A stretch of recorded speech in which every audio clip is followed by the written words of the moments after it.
thème abordé est le règlement au collège.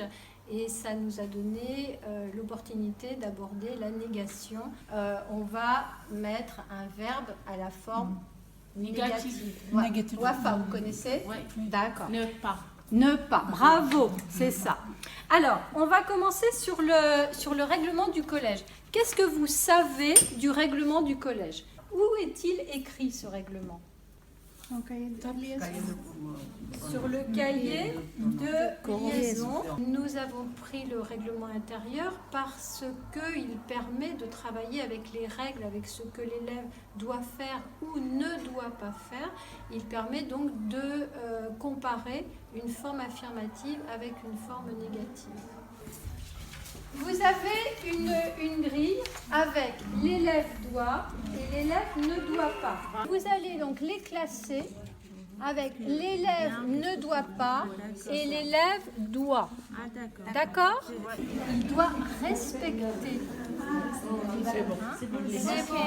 Donc tout ça c'est bon. Nous avons comparé le français avec les langues des participantes, le tamoul, l'arabe et le chinois. Demandez d'écrire dans vos langues à la fois la forme affirmative et la forme négative. Et on va voir quelles sont les différences avec le français. Juste ça, là, ça veut dire ne pas. D'accord. Alors, allez-y. Ça veut dire ne pas. Alors, écrivez tout. Il ne doit pas. D'accord. Mettez-le avec en rouge. Entourez-le en rouge. Faites un. Voilà. D'accord. Très bien. Entourez la forme négative.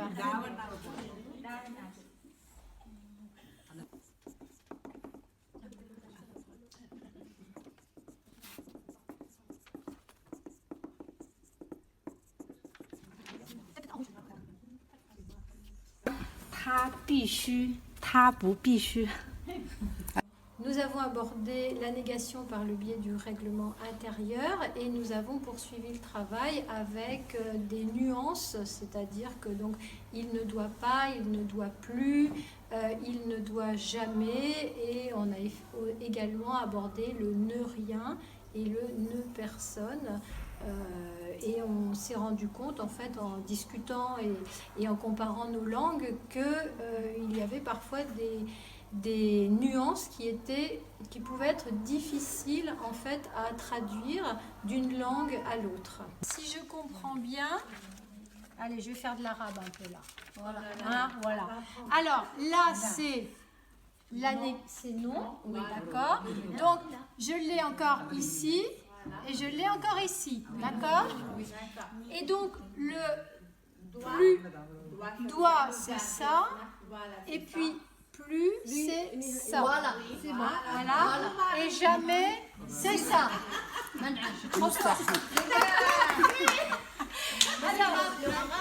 Alors, on a juste, en fait, là, on a de nouveau les deux, puisque qu'est-ce qui se passe là quand on compare les trois? Les phrases négatives. Alors, qu'est-ce qui reste et qu'est-ce qui change? Il reste le verbe et doit. Oui, mais par rapport à la négation, qu'est-ce qui reste? Tout. Non, pas tout. Ne. Et après, changer. Et après, là, effectivement, ça va changer, mais ça va changer aussi le sens. Oui. Alors, en chinois. Alors, expliquez-nous. Alors, comment ça marche? La première, c'est ça.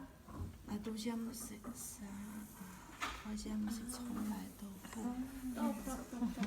Alors, vous voulez dire ça, c'est pas. Oui, ça c'est pas.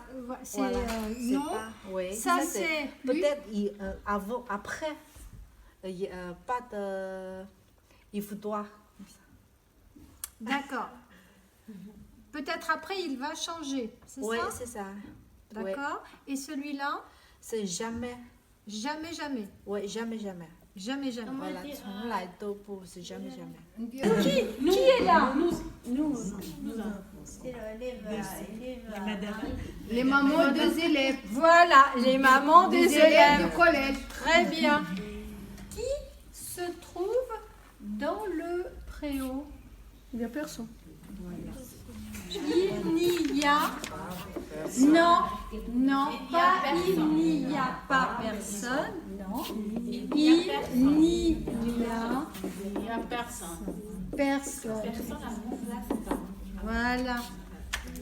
Et ça.